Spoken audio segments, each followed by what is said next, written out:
Recent years, mass shootings have occurred at houses of worship, music festivals, movie theaters, and here in Connecticut, an elementary school. Lockdown drills are now part of safety training in our kids' schools.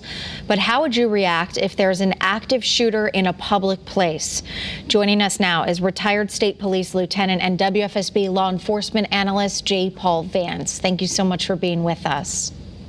Pleasure to be with you, Aaron.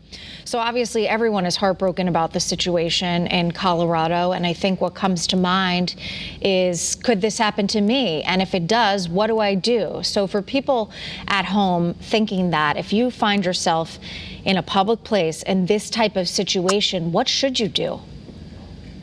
Well, Aaron, there's a couple of things that come to mind immediately, and certainly one is you always want to find two exits whenever you go into a building, any building, whether it's a restaurant, a movie theater, a retail store, two exits. When you sit down in a movie theater, you always want to know exit one, exit two, and where the main entrance was. Number one, that's important. And certainly once you have the exits in mind, you should always be aware of your surroundings, and you have either to fight or flight when an active shooter situation occurs. That's what I was just going to ask you, because there's a lot of possibilities. You hear gunshots, potentially you see a gunman. Is it a situation where you duck and cover? It is a situation where you run for the nearest door, or, like you said, do you attack and fight? Well, certainly what you want to do is you want to get yourself to safety if at all possible. And that's the reason for the two exits. If it's possible to do so, get out of there. Get yourself safe. Get on the phone, 911, and let responding authorities know what's going on. Certainly, if you can't escape, if you can't get out, get yourself to safety within the building. It could be an office where you close the door, you lock the door, you put heavy furniture against it, you're entirely quiet. Shut off your cell phone ringer, make everything quiet so as not to attract attention by a shooter.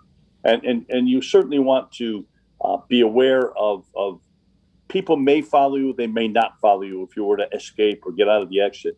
If it comes to a situation where you can't do that, okay, even little children are told to throw something at the active shooter. It could be a pencil, it could be a computer, it could be anything that might be within your reach. Distract the shooter, make the shooter nervous, try to stop the aggression, try to get the aggression to be redirected. And it's common sense. Homeland Security did a great study and put out a pamphlet, and it talks specifically of all the things that are eligible to do in an active shooter situation. Well, great tips as always. Hopefully none of us ever find ourselves in a situation where we need to use them, but we certainly appreciate it. Retired State Police Lieutenant and our law enforcement analyst, J. Paul Vance. As always, thank you so much. Aaron, thank you.